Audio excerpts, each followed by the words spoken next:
అనుదిన వాక్య ధ్యానాలు వీక్షిస్తున్న ప్రియులందరికీ మన రక్షణకర్త అయిన యేసుక్రీస్తు ప్రభుని మహాకృపగల నామమున మా స్వాగతం. సిఎస్ఐ హోలీ ట్రినిటీ చర్చ్ బుధవారం సమర్పిస్తున్న మన డైలీ బైబిల్ డివోషన్స్లో న్యాయాధిపతుల గ్రంథం నుండి మన సభ్యులు శ్రీమతి పి జాయిస్ రవికిరణ్ గారు అందిస్తున్న ధారావాహిక సందేశాలు మనం వింటున్నాం. ఈనాటి మన వాక్య ధ్యానాలలో Jotham's parable about the character of his brother Abimelech, తన సహోదరుడైన అబిమెలెకు లక్షణాల గురించి గిద్యోను కుమారుడైన యోతాము చెప్పిన ఉపమానాన్ని తెలుసుకుందాం. సందేశాన్ని సిద్ధపడుతూ ఈ భక్తి గీతం.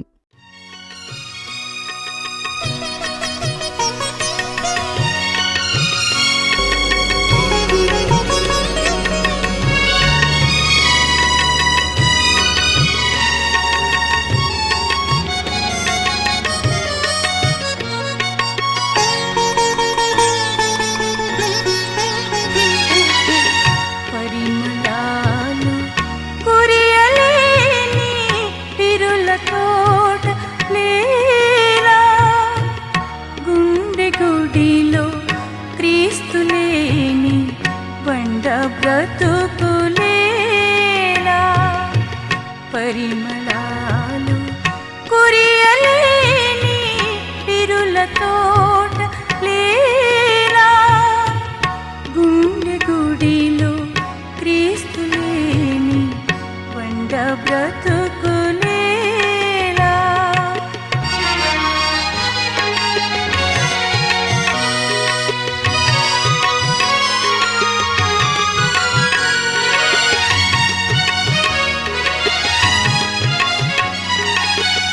చమురులేని ప్రమిదలందు వెలుగు పూలు పూయునా,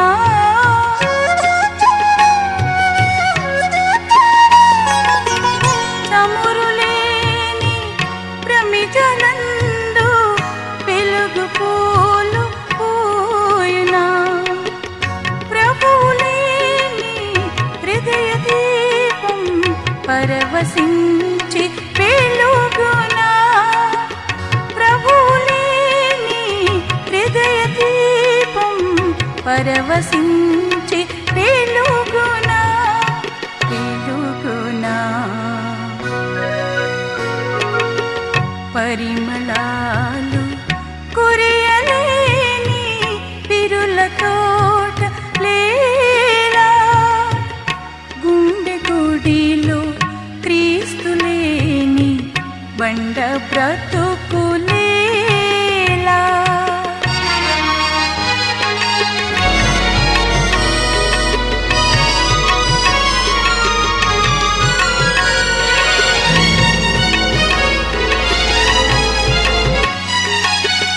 లోకమంతా ఏలి నీవు సిలువ విలువ నెరుగవా,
అనుదిన దైవ ధ్యానమునకు స్వాగతము. ప్రభు అయిన యేసుక్రీస్తు నామములో మీ అందరికీ శుభం తెలియజేయుచున్నాను. ప్రార్థించుకుందాము. మహోన్నతుడా, గొప్ప రాజా, తండ్రి, మీరు ఇచ్చిన ఈ గొప్ప దినాన్ని బట్టి వందనాలు ప్రభా. ఈ ఉదయకాలంలో మీ వాక్యాన్ని ధ్యానించుటకు మీరు చూపిన కృపను బట్టి వందనాలు ప్రభా. ఈ దిన ఆశీర్వాదాలు మాపై కుమ్మరించండి.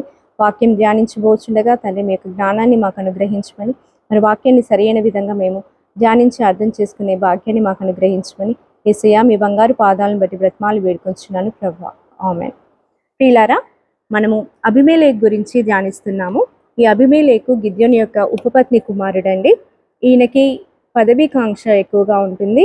దేవుని చిత్తంలో లేకుండా, దేవుని చేత ఏర్పాటు చేయబడకుండా ఆయన అధికారాన్ని పొందుకోవాలన్న దురుద్దేశంతో ఉంటాడు. తన తండ్రి కుమారులైన 70 మంది సహోదరులను ఆయన ఒక బండ పైన ఆయన సంహరిస్తాడు. అయితే ఈ సమయంలో చిన్నవాడైన ఏతాము అనే ఒక వ్యక్తి, అనగా ఏతాము అనే ఒక సహోదరుడు ఆయన తప్పించుకుని వెళ్ళిపోయి ఒక కొండ ఎక్కి ఈ షేకెము ప్రజలతో చెప్తుంటాడు. ఏమని అనగా, మీకు ఒక కథ చెప్తాను, దాంట్లో మీరు దాన్ని అర్థం చేసుకుంటే, మంచి గ్రహిస్తే దేవుడు మీకు తోడుగా ఉంటాడు, చెడు గ్రహిస్తే మీరు సరైన విధంగా మీరు అర్థం చేసుకోకపోతే మీరే నాశనం అవుతారు అని చెప్తాడు. ఏం కథ అనగా, ఒక అడవిలో కొన్ని వృక్షాలు ఉంటాయి. అవన్నీ కూడా కలిసి ఒక రాజును, మమ్మల్ని పరిపాలించడానికి ఒక రాజును ఏర్పరచుకుందామన్న ఆలోచనతో మొదటిసారిగా ఎక్కడికి, ఒలివ చెట్టుకి దగ్గరికి వెళ్ళి, ఒలివ చెట్టు మమ్మల్ని పాలించు, మేము నీకు ప్రజలుగా ఉంటామని అడిగినప్పుడు ఒలివ చెట్టు ఏమంటుందంటే, దేవుణ్ణి మానవుణ్ణి సన్మానించుటకు నా నుండి ఏమొస్తుంది, ఒలివ తైలం వస్తుంది. ఈ తైలాన్ని, ఇంత మంచి మధుర ఫలాలని నేను మానవునికి దేవునికి ఉపయోగకరంగా ఉన్నాను కాబట్టి మీలాంటి వారిని నేను పరిపాలించుటకు నా సమయాన్ని నేను వ్యర్థం చేసుకోను అని ఒలివ చెట్టు చెప్తుంది. తర్వాత వాళ్ళు అంజురపు చెట్టు దగ్గరికి వెళ్ళి అంజురపు చెట్టుని అడుగుతారు, నువ్వు మమ్మల్ని పరిపాలించుటకు రాజుగా, అధికారిగా మాపై ఉండమంటే ఆ చెట్టు అంటుంది, నా మధురమైన ఫలాలను ఇచ్చే లక్షణాన్ని వదులుకొని నేను మీకెందుకు రాజుగా ఉంటాను, నేను ఉండను అంటుంది. తిరిగి వాళ్ళు ద్రాక్షవల్లి దగ్గరికి వెళ్తారు. ద్రాక్షవల్లి మమ్మల్ని పరిపాలించు అని వారిని అడిగినప్పుడు ద్రాక్షవల్లి అంటుంది, మానవుణ్ణి దేవుణ్ణి సంతోష పెట్టుటకు నేను మధురమైన ద్రాక్ష రసాన్ని ఇస్తాను, ఆ లక్షణాన్ని నేను వదులుకొని మీకు రాజుగా నేను ఎందుకు ఉంటాను, నేను ఉండను అంటారు. ఆ సమయంలో ఈ మిగతా చెట్లన్నీ వెళ్ళి ఒక ముళ్ళ పొద దగ్గరికి వెళ్తుంది. ముళ్ళ పొద దగ్గరికి వెళ్ళి ముళ్ళ పొదతో అంటారు, ఏమని, మమ్మల్ని పరిపాలించుటకు నువ్వు రాజుగా ఉండండి, మాపై మీరు అధికారిగా ఉండమని ముళ్ళ పొదను అడిగినప్పుడు అది చాలా సంతోషపడి, నేను మీకు రాజుగా ఉంటాను, నా మాట వినని ఎడల నేనేం చేస్తాను, నా ముళ్ళతో మిమ్మల్ని కప్పివేసి లెబోనాను మరియు దేవదారు వంటి వృక్షాలను కూడా నేను అగ్ని చేత కాల్చివేస్తాను, నేను మీకు రాజుగా ఉంటానని చెప్తుంది. అప్పుడు ఏతాము ఒక మాట అంటాడు, ఈ కథ చెప్పేసి, అబీమెలెకును కూడా మీరు రాజుగా ఉంచుకున్నట్టయితే అబీమెలెకు నుండి వచ్చే అగ్ని మిమ్మల్ని కాల్చివేస్తుంది, అనగా ఈ షేకెము ప్రజల్ని, షేకెము నుండి వచ్చే ఈ అగ్ని అబీమెలెకును కాల్చివేస్తుంది అని ఆ ఉదాహరణ చెప్తాడనమాట. ఈ చెట్ల యొక్క ఉదాహరణ చెప్తాడు.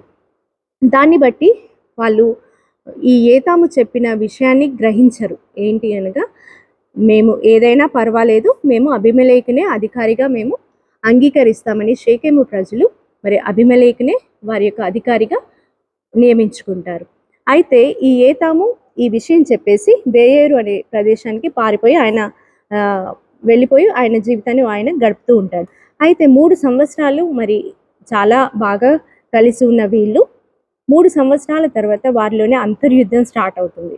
షేకెము ప్రజలకు, షేకెము యజమానులకు మరియు ఈ అబీమెలెకు యొక్క లక్షణం ఏంటంటే, ఆయన చెడ్డతనం కలిగిన వ్యక్తి, ఆయనకు అధికార కాంక్ష ఎక్కువ, ఆయన దేవుని చేత ఏర్పాటు చేయబడ్డ వ్యక్తి కాదు. కాబట్టి అల్లరి మూకలను పోషించే వ్యక్తి, వెండి తీసుకుని అల్లరి మూకలను కూలికి తెచ్చుకున్న వ్యక్తి. కాబట్టి ఆయన ఎప్పుడు చూసినా ప్రజల లోపల అల్లరిని రేపడానికే ప్రయత్నం చేస్తాడు, కానీ శాంతి సమాధానాలు తేయడానికి ఆయన ఎప్పుడు కూడా ప్రయత్నించడు.